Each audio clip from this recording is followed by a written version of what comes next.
Lots of football to talk about, folks. Nebraska fans, dig in. We have much to discuss, so leave your comments and questions here at Nebraska Cornhuskers Live. We're here for the next 60 minutes. We got Greg Peterson on the line, as always, 51 straight. And you can catch him, of course, on Husker Online and right here on YouTube on his video platform, Husker Online, as well. Greg, are you revved up and ready to go? I hope the voice box is working because you're going to be talking a lot.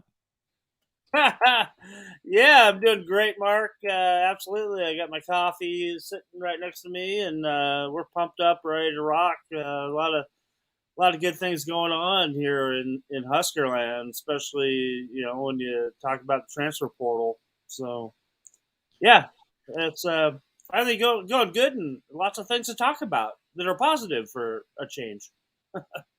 Yeah, so let's start with the one that pretty much made national news in regards to college football because he was highly touted coming to Texas and turned in a nice season in which he led the Big 12 in touchdown passes. So Casey Thompson, in looking for a quarterback, there you go.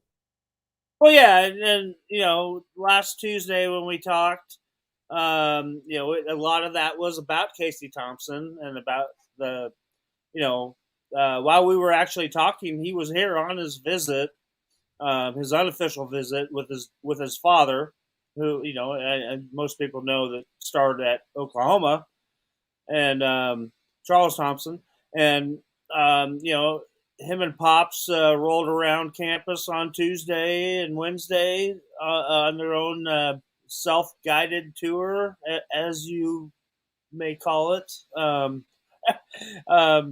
of the contact that they had with the coaches and anybody was all video wise. So they kind of took in the sights and pulled the trigger and kind of got things rolling.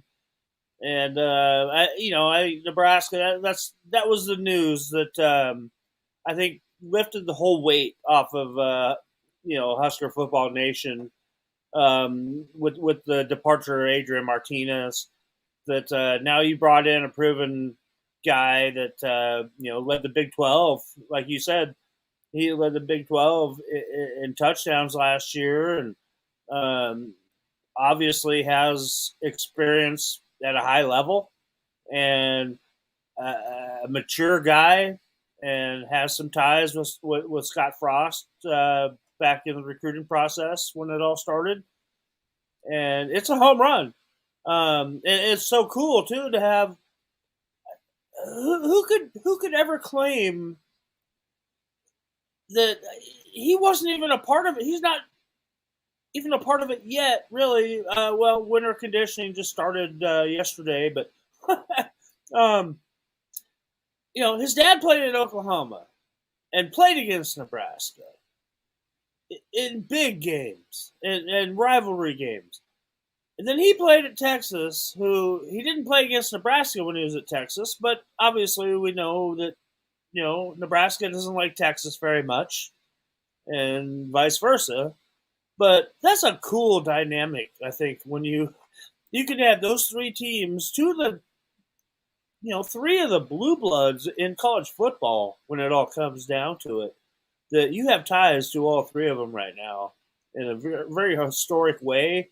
And like I mentioned earlier, very, very mature young man. And, when you come here, when you're the starting quarterback in Nebraska, I guess I'm anointing him starting quarterback already when there's a lot of competition going into the spring here. But when you are the starting quarterback in Nebraska, you're under the gauntlet, and you're going to face 40 to 50 reporters twice a week, every week, and have to be, pretty good in front of the media and be that kind of a savvy type of a guy to flourish around here. And Adrian Martinez did a great job of that and didn't win a lot of games here, but really did command the room most of the time when he was out there. And I expect the same thing out of Casey Thompson.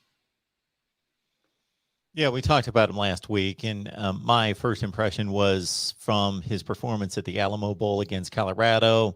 And again, I'm not going to elaborate on it, but just basically, he was making throws that not all college quarterbacks make in that game, where he was making more NFL kind of throws, just in terms of, again, I love the shot that they take behind the offense where you can see downfield and see exactly what's going on during Yeah, the play from the overhead.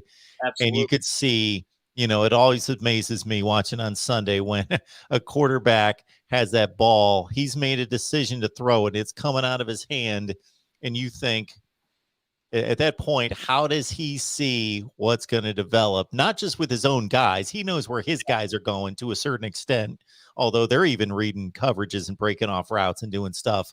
Split But he decision. knows that linebacker's moving here and the safety's going to do this and let it go. And Casey Thompson was doing a little bit of that. Yeah, I mean, he's a guy that he's in the mold of an NFL style of a quarterback. He's a throw first guy. He's not a run first guy. And if you're replacing Adrian Martinez, don't be expecting to see, a run heavy quarterback style that we've been used to. You saw Logan Smothers run the ball 30 times against Iowa in the last game of the year. And with new offensive coordinator Mark Whipple, that's not his style. So, you're already seeing that they're already moving towards more of a drop back passing mode, play action, drop back, and complete pro style system. But they're not going to totally eliminate some of those RPOs that a lot of teams run and stuff. But you're just seeing a little bit more of a shift. You're not going to see much.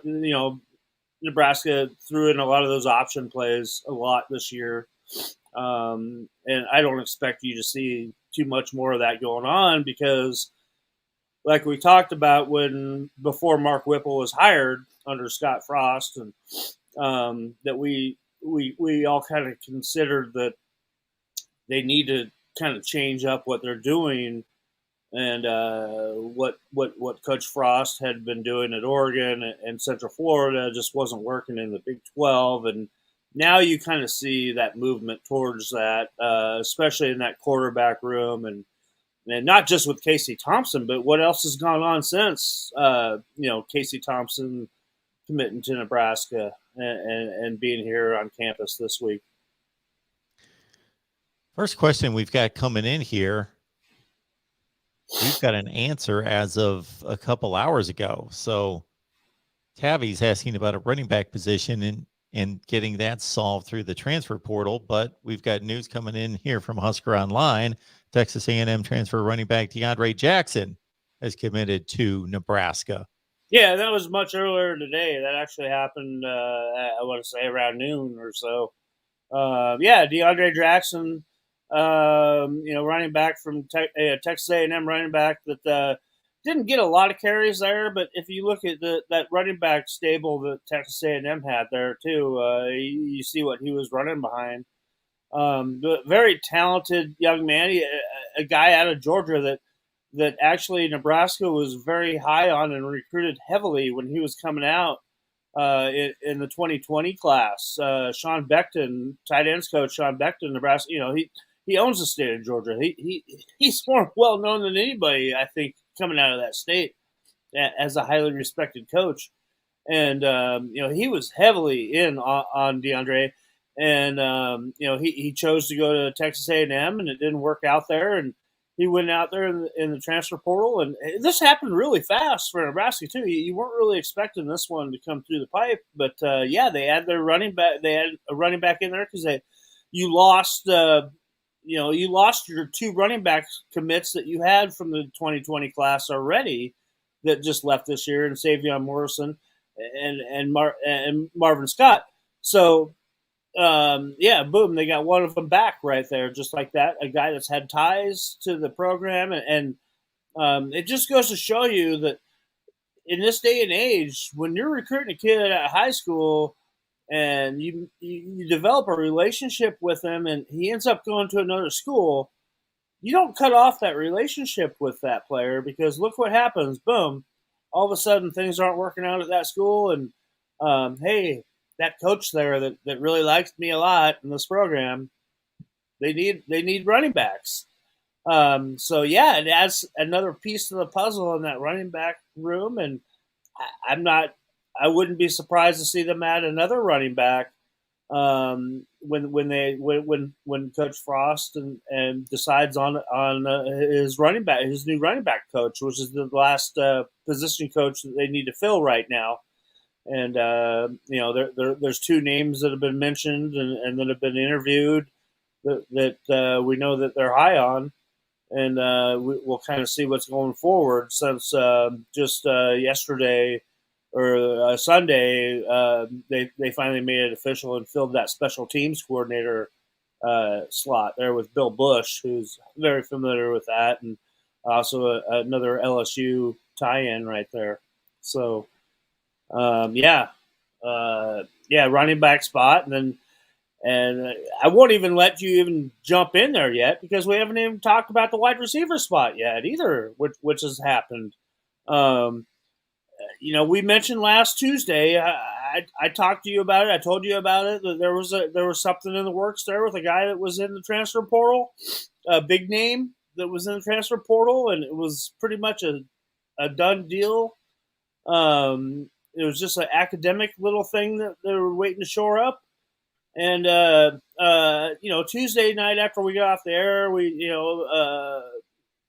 48 hours later. Not even 48 hours later, the young man's name shows up in the student directory here in Lincoln at UNL.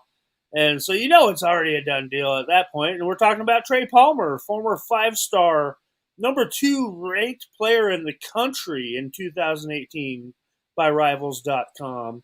Wide receiver, LSU wide receiver, and special teams, punt return, kick return specialist. So Nebraska has, all of a sudden, they've added 8 players now out of the transfer portal into this class.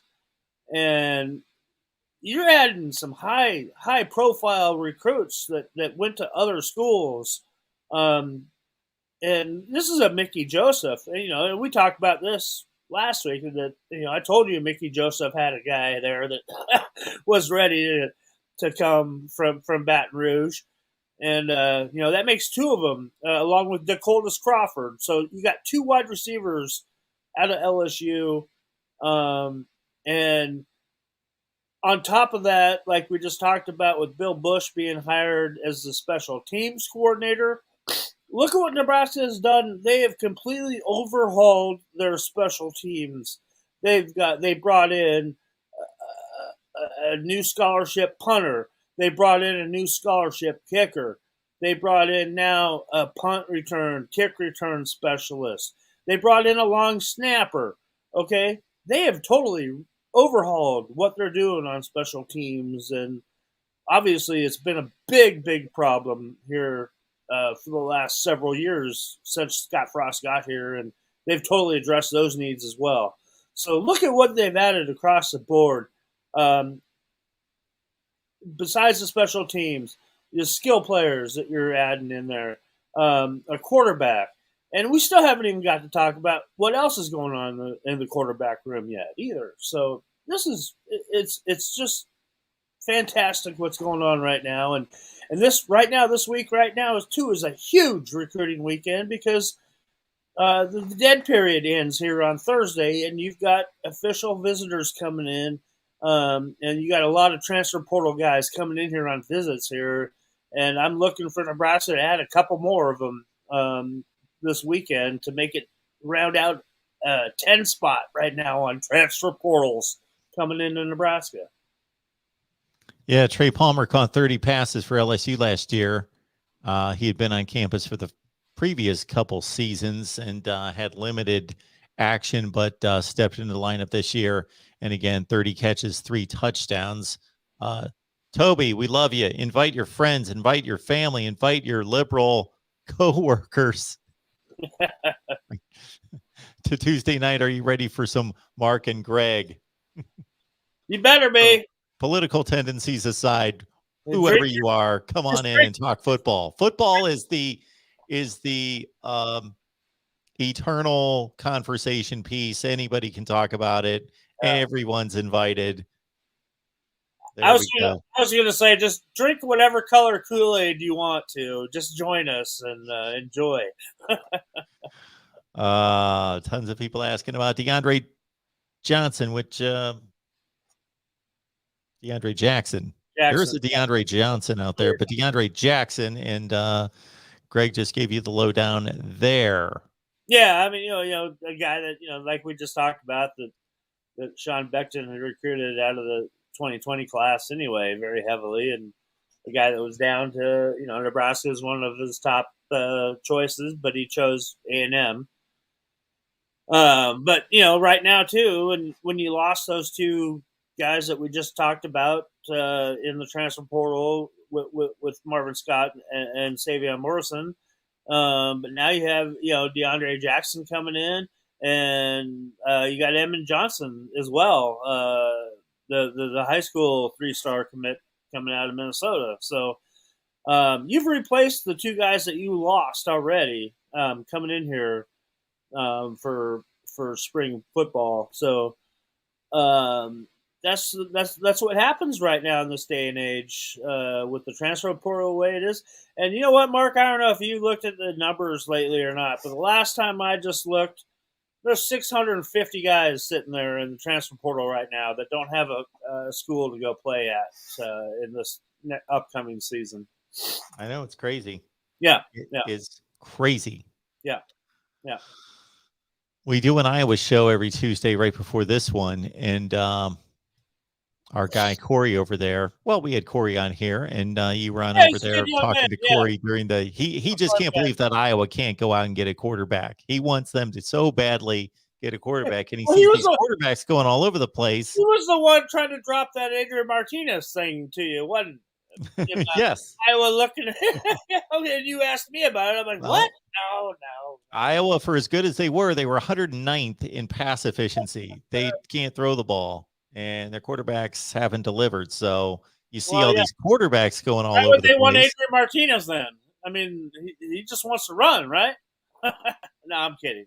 That's a shot. I shouldn't have taken. Kirk Ferentz doesn't want that. He wants a thrower. No, he should be going after Chubba Purdy harder than Nebraska is. That's my opinion, and Oklahoma. So yeah. Toby's really concerned here about losing Heinrich Harburg because of the transfer quarterback coming in. No, that's don't worry about Heinrich. He's here. The one you got to worry about is Logan Smothers leaving. Heinrich's good. You're looking like Heinrich he fits Mark Whipple's style right there, bottom line. And right now, I think Logan Smothers is still on board right now with Casey Thompson, but if Nebraska brings in a second transfer portal quarterback, say like a Chubba Purdy, then I think Logan Smothers probably leaves. And we're talking about a very tight timetable going on right here, right now, Mark, because the semester just started, and classes start here on the 18th. So you're either in or out for the semester here. You got to pull the trigger. So right now, like most people probably know that Chubba Purdy got an offer from Oklahoma, and he is down there right now. He's actually down there today on an unofficial visit, because there's no official visits going on right now until the dead period lifts. So he went down there to check out Norman on his own dime. But he is still scheduled to visit Lincoln here on the 14th coming up. And I don't expect him to call that off at all. So he's, he's checking out his options because that Oklahoma offer just came to him just recently. So if Nebraska, this is my point, if Nebraska lands Chubba Purdy after he comes in this weekend and checks it out and says, I like it, I have 4 years left, and I know Casey Thompson, he's got 2 years. Boom, Nebraska's probably set at their quarterback position, but Heinrich Haarberg's a guy that not scared of competition whatsoever, fits the same mold that these guys are in.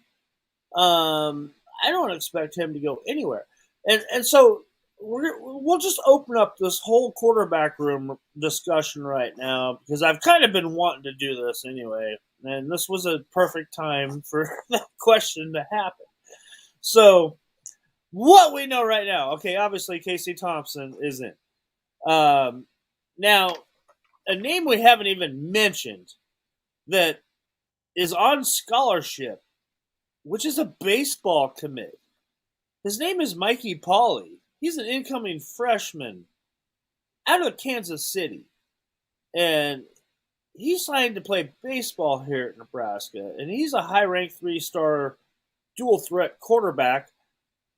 Won the state championship in the highest classification in Missouri and was the player of the year coming out of the Kansas City area and is a stud. Mikey Pauley, he's 6'4", 220 pounds right now. And he came to the coaching staff on his own last week. He's still got a semester of high school to get through, and he'll be in Lincoln in June. But he talked to Coach Frost and Coach Whipple, and they welcome him with open arms. He will be in practice in fall camp when fall camp opens up. And so you just added another name to your quarterback room that you didn't have to worry about recruiting. Like I said, a guy that Kansas and Kansas State wanted him badly for football as a quarterback. And it's another one of those guys, kind of like a Bubba Starling. Husker fans will know that name. That was a quarterback and a baseball prospect, and ended up picking baseball and never really made it huge. He made a lot of money, but never made it huge in the big leagues, and just retired as, he's 30 years old, and he's a multimillionaire. So you can't fault him for that, but this is a guy in the same kind of mold. I don't know, maybe even a better athlete than Bubba Starling was coming out of the same area. And then on top of that, just the other day, Nebraska offered a preferred walk-on spot to Nate Glantz, who has quarterbacked Iowa Western for the last 2 years. They played for the national title game again at Iowa Western. Coach Strohmeyer has a hell of a program there. And Nate Glantz is a kid that he's a Bellevue West product, and we all know the players that Bellevue West produced. I mean, Xavier Betts for the Huskers, Keegan Johnson for Iowa. I mean, it just goes on and on. But Nate Glantz was a kid that was a very productive high school quarterback. Didn't get much recruiting attention. Went to Iowa Western and blew up the last 2 years. I watched him play his first year. I have video of it. His first game he played at Iowa Western, and my colleague Matt Lothrop and I were shooting the game, and we were just looking back and forth at each other. It's like, is that the same guy we just saw play for the state title? I mean, he blew things up, and he's heading to Iowa State this weekend for a visit because they've offered him a preferred walk-on. Florida State is in contact with him, Florida International. And he's already said that he's done at Iowa Western, and he will have 4 years to play 3 at the next level. So he's another guy to keep your eye on, a guy that is grown up a lifelong Husker fan, and he wants to help out. I mean, he's seen the struggles, and he contacted Coach Frost and said that, this is I want to be a Husker, and and they gave him that preferred walk-on offer on the spot, which is kind of what they would do with a guy in that position when they're still looking at bringing another veteran in at this point.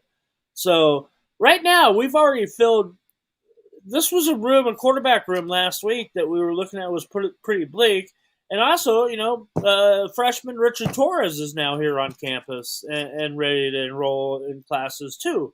So even if you lose Logan Smothers, you've still got 5-6 guys in your quarterback room starting the year off. So I like what's going on right now, and the movement that with bringing in Mark Whipple and his philosophy, and I think you're going to see lots of changes. Definitely, you're going to see a different style of offense coming from Nebraska next season, and you've added a lot of pieces here into the skill positions, and now it's all kind of it goes to what are you going to do up front, and you're also adding a lot of bodies in there too on the offensive line, but that's the one question mark right now that obviously it's going to be an open competition when camp starts up. Well, when spring camp starts up, obviously. So yeah, lots of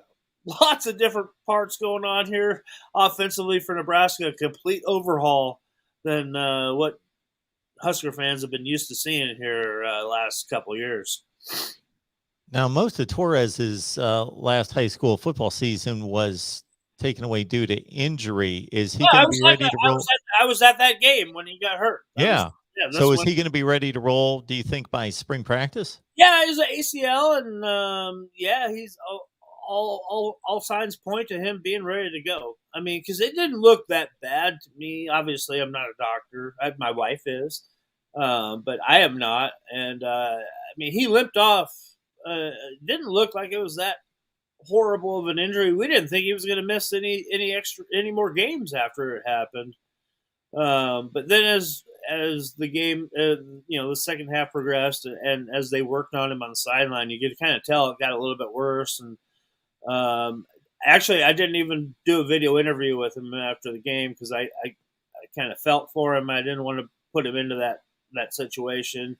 I mean, he did do an interview with us off camera, which was very gracious of him. And but at that point, none of us thought that was a season-ending injury. But he's a resilient young man, and he's a large young man. He's 6'6", and you kind of know that those long guys, those long, leaner kind of guys, those bones kind of break a little bit easier than some of us squattier, fattier type guys like I am. So,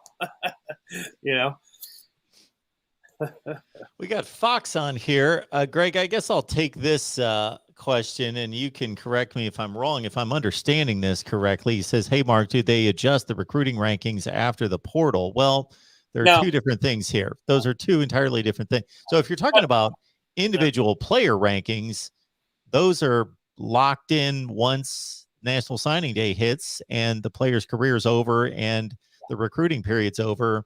So if you look up any player in college football that's 3-4 years in their career, their recruiting ranking was locked. It's over. Doesn't matter anymore. They're on the field now. If you're talking about the team rankings, just think about it like the NFL draft and free agency in the NFL. If people are putting out draft grades for particular NFL teams, they don't take into consideration free agency. It's all just what was the draft grade. Same thing with the recruiting rankings. Exactly. Yeah, I mean, your class ranking, your 2021 ranking, your 2022 ranking comes from whatever you get from the high school ranks, and JUCO will sometimes count. There's a fine line there, but But the transfer portal, no, that's a different animal. Does not count. Never will count in the recruiting rankings. So, And the thing is that, the hard thing too is that obviously with 2 signing days, there's still room for your recruiting ranking to adjust. Until February, until the first Wednesday in February. So, yeah, and that's all dependent on what you sign right now, adding to your class out of the high school ranks or a JUCO eligible JUCO that would count in those rankings. And the only reason I question that, and you can correct me here, is that obviously the high school football season's over across the board, across the nation, sometime in December, depending on how far your team advances throughout the playoffs. So there's nothing on tape that should change that player's ranking. And all the camps are in May and June. Those affect rankings. So what would happen between the players' end of their college or their high school football season, and why would their ranking change? It wouldn't. It wouldn't, because there's a final ranking that comes out, and then it's set in stone, and it doesn't change. So, Okay.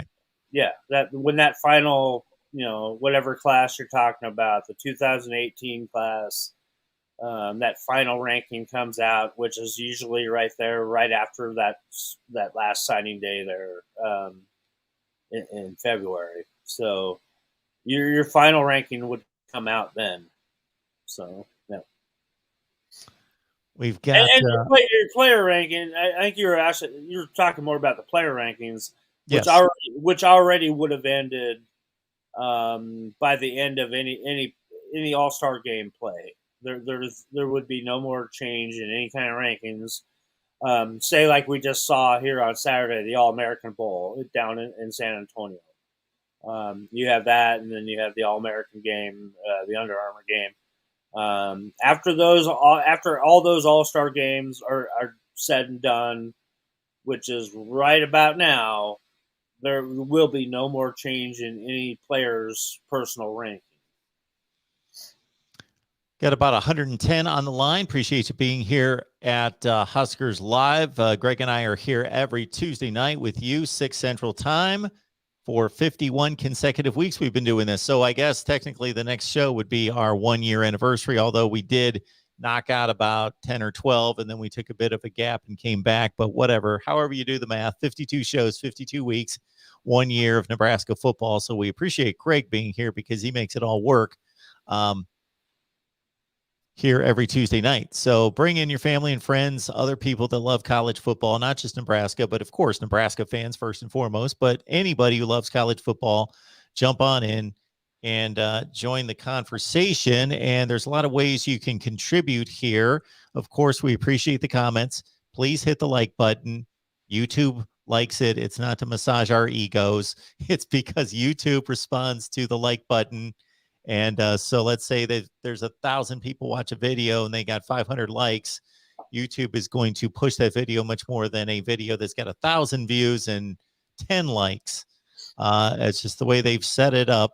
And so we appreciate that you would hit the like button and share these video links out on social media. Let people know that we're here every Tuesday night. The Super Chat's available for you to contribute to the show. You can also hit me up at Venmo, PayPal, and Cash App. Just search MarkRogersTV, and you're contributing directly to the Nebraska show. Please notate that there as well. James is excited. He's catching us for live for the second time. Thanks for being here, James. Absolutely. And he wants to know who's going to make the biggest splash. Is it as obvious as I think it is? Well, which new edition is going to make the biggest splash? I think we're on the same page there when we're talking about one Casey Thompson. Yeah. That I think right there is your game changer, proven guy right there. And I will go. I won't just go one, just player or coach, and then I'll put the slash there, and I'll put Mickey Joseph in there as a guy that I think is going to make a big difference here. And you've already seen him affect recruiting. Being so tied into the state of Louisiana, and Nebraska throwing their hat in there to a top ranked running back that probably will end up at LSU, but now he's considered Nebraska. And if you can get him here on a visit, you never know. So yeah, I'm gonna go Casey Thompson / Mickey Joseph for the two biggest impact additions to this upcoming season, hands down. Not even close. And Joseph, really, from a recruiting standpoint in Right, right. particular, right? Yeah, Yep. yeah. Well, and he's proven. Okay, how many? He has Justin Jefferson and Jamar Chase, guys that I mean, just to name two that he pupiled. Okay, that's pretty impressive right there. Okay, do I need to say more? I wish I could remember the player's name. I just saw him catch a pass in the NFL from LSU, and he was on that team, and Yeah, he yeah, didn't play. right, right. It Another wasn't Jamar Chase or Terrace Marshall or Justin Jefferson. Those guys are mega stars. one. And he caught a pass, and I'm watching the red zone, and or maybe it was one of the Saturday games. I forget. It was a few weeks ago, anyway. Because I usually just sit and watch the red zone on Sunday. But anyway, I might have been watching this game, and I'd never heard of him. They said LSU, and I'm pretty Yeah, adept at personnel and keep track of right. everyone. And they mentioned that he didn't play at LSU. He couldn't get on the field, and he's playing in the NFL.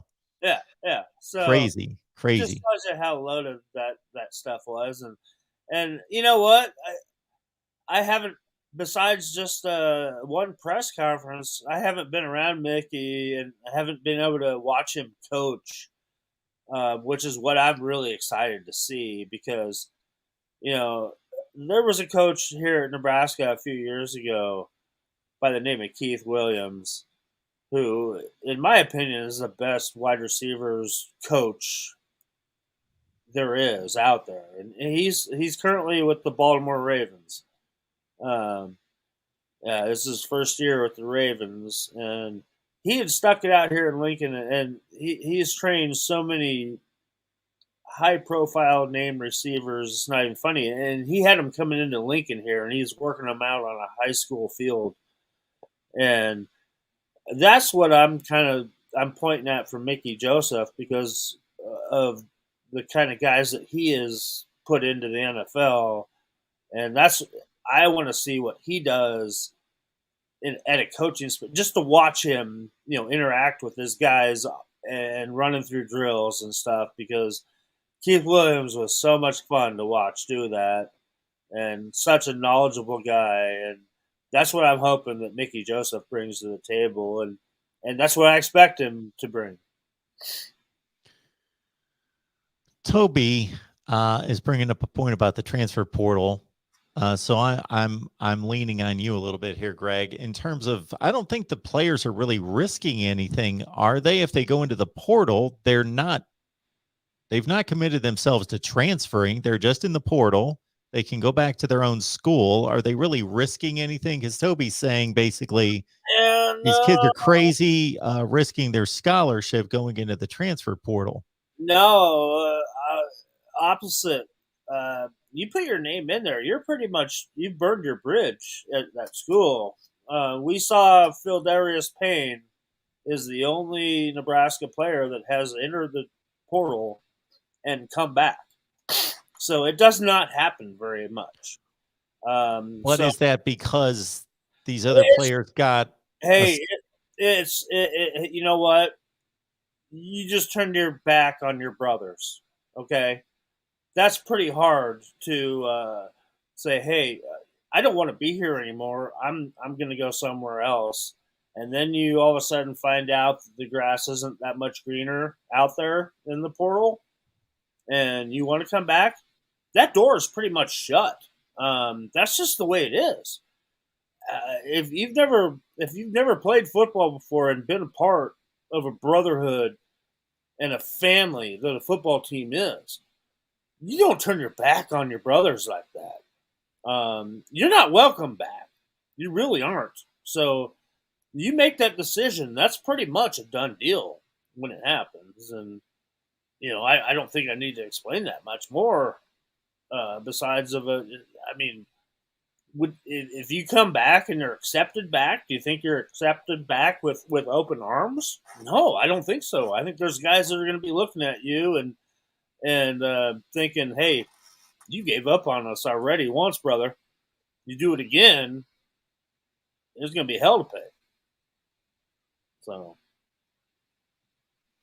it's a good point. It's a good point. I can only think of a couple, and the better the player you are, maybe not easy, but it becomes, you can get acceptance. You know, it is a performance sport. Like Miles Brennan at LSU, he's decided to come back. Tank Bigsby at Auburn, the running back. Yeah, Miles Brennan did the same. Yep. So there's a couple, but we're talking about, there's been thousands of players in the transfer portal, and we can name on one hand how many have come back. But Miles Brennan was dealing with a coaching change too, and a whole different situation. And my point of view is a team that's not. Phil Darius Payne didn't go through any kind of a position coach change or anything. No coaching staff changes going on. I think it's a different thing there. You got to give him a little bit of leeway when there's an overhaul of a coaching staff, which we've seen just drive things crazy this year and make things that much weirder.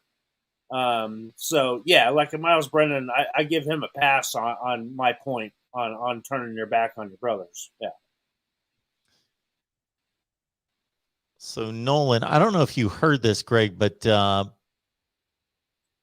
on the Big Ten Network tomorrow, there's going to be an announcement of schedule changes to the 2022 football schedule.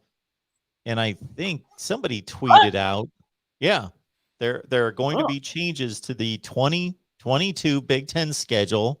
It's going to be on the Big Ten Network like tomorrow at, I believe, noon Eastern. I don't know what those would. The only thing that I was told, I did not personally see this tweet, but somebody told me that a college football writer sent out a tweet that said it had to do with some adjustments made because of the COVID season. I don't know. That's the only thing that's the only thing that comes to mind.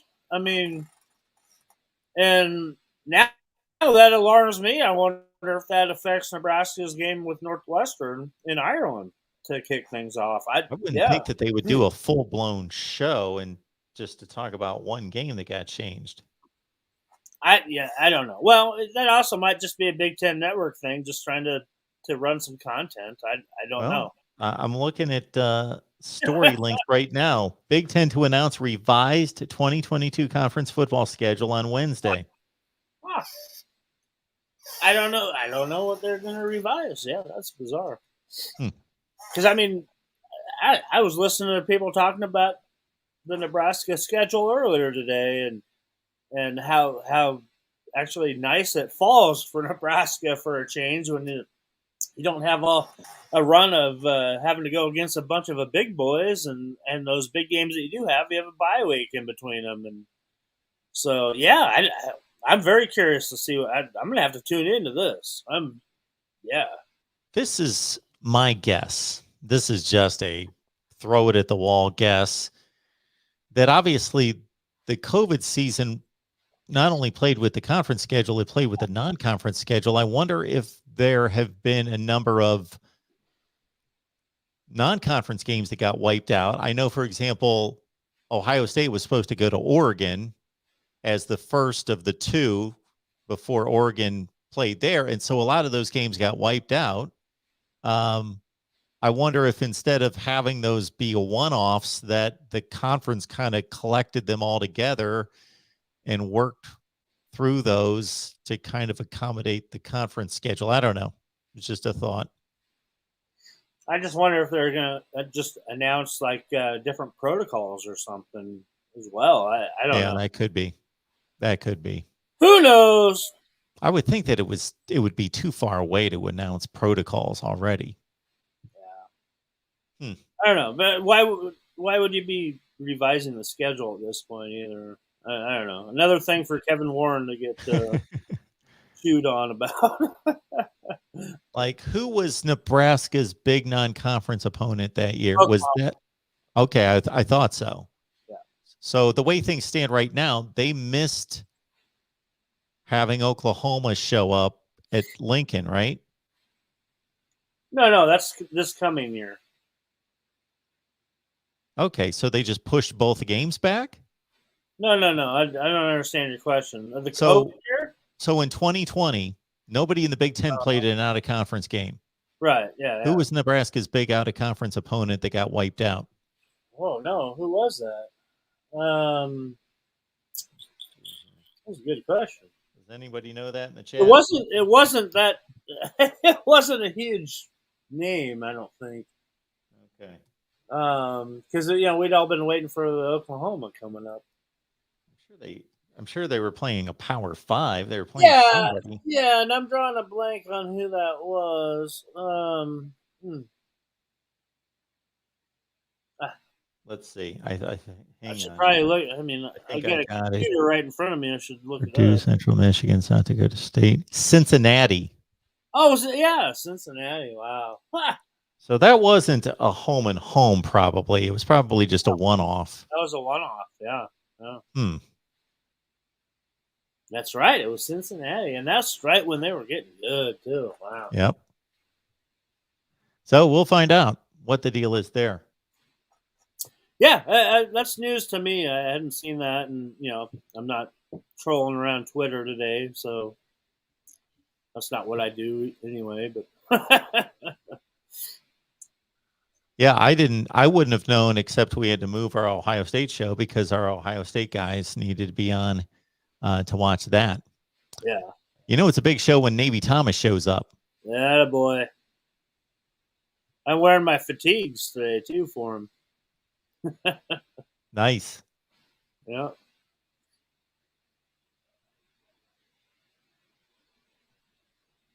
All right, everybody's letting us know Cincinnati. Somebody let my dogs out? Oh, weird. I don't know about that schedule being too soft. You got to play Michigan. You still got to play Wisconsin and Iowa and Minnesota and Oklahoma. That doesn't sound like a very soft schedule to me. Purdue, you got to go to Purdue, and you start off with Northwestern. Come on, that doesn't sound like a soft schedule to me. No, that just says to me that you don't have to play Ohio State this year. Kyle is asking here what you think of the new offensive line additions. Yeah, and I like, and you know what? I'm expecting at least one more, maybe two more out of the transfer portal. And there's a guy that's going to be visiting here this week. His name's Traymon Schwartz. He's Tennessee State, big offensive lineman that's going to be coming in here. And I love the additions that they've brought in. Obviously, there's going to be a lot of competition here on the offensive line when you've got some guys that have played some games, some talented, high-ranked prospects here that it's their time to step up and make a difference. And they've brought in some veteran leadership, the guys that have played, and that's like we just said a little while ago. That's the question mark: is what happens up front. I mean, we've seen them add in all these skill positions and all those the guys that get their names in the paper all the time. But it all starts up front, and you got a brand new coach and Coach Raiola, and I think he's already putting his stamp on things here and bringing in some guys that fits his mold, and I think moving forward, we'll see here.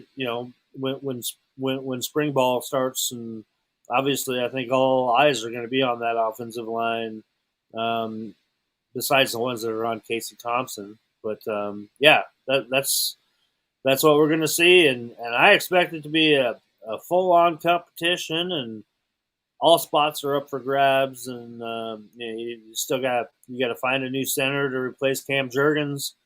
So we'll know a lot more when spring ball starts up here in a couple months. Folks, you can sponsor our Nebraska show as well. Just hit me up at MarkRogersTV at Gmail. If you own a business, and we can certainly outline how you can benefit from many, many views, not just on the show right here, but all the content that we provide on the Nebraska channel day to day. And so you can certainly sponsor this show or the Nebraska channel or any of the, look at the helmets behind me, 25 team channels here at the Voice of College Football. Just hit me up at MarkRogersTV at Gmail, and we will certainly get you all set up. But like everybody always says, I can only see like 3 of them. Well, that's when I got like somebody like you on. When it's just me, then it opens right up. Okay. And we've got, we got other ones here. Oh, the LSU. We got other ones. We got other ones here. And yeah, somebody can send me a Nebraska one if I thought somebody if already like. did. They haven't. They have not. They have not. Wow. Oh, shame on you, Husker Nation. They haven't sent me a Nebraska helmet. I sent up a P.O. box for that too, because people said they were going to send some helmets. So I set that up just a few weeks ago, though. So we'll see if they offer again. Yeah. All right, Greg. Well, think we've done enough damage. Yeah, I mean, well, we still, like I said, big recruiting weekend coming up here, and we'll see how the Huskers move forward. And well, I think we forgot to mention that Coach Frost has tested positive for COVID, so he's isolating himself there at home this week. So that doesn't help out much. But we're down to 5 days, right? Yeah, I think so. But right now, moving forward, the biggest questions left is to who's going to be that running backs coach, which we really didn't hit on much at all. And there's 2 names out there that have been mentioned and have been interviewed, which is TCU's Brian Applewhite. He's a big name out there, and then Florida's Greg Knox. So we're expecting to hear something here soon about a hire at the running back coach position, and you got to think that whoever that guy is also probably has a guy that he's bringing with him. So that kind of gives me a little bit of a lean if I'm a bet man on Brian Applewhite, because TCU does have a running back commit there that decommitted and is now looking elsewhere. So we'll kind of see how things drop here right now, and see how this thing all fills out, and see what happens out of this recruiting weekend. But I do expect to at least have one more, if not 2 additions to this 2022 roster for the Huskers here after this visit weekend. Nice. More news. Yep. More reason, folks, for you to be back here next Tuesday, 6 Central. Absolutely. All right. In the meantime, check out Greg's work right here on YouTube, Husker Online, and be back here next Tuesday at 6. And then the rest of us Husker fans in about a half hour can suffer through the Huskers hosting Illinois, number 25 Illinois here tonight. And, it's been pretty rough this year, huh? Yeah. So we'll see big old Kofi Coburn rock the rims here in PBA here coming up. All right. Enjoy.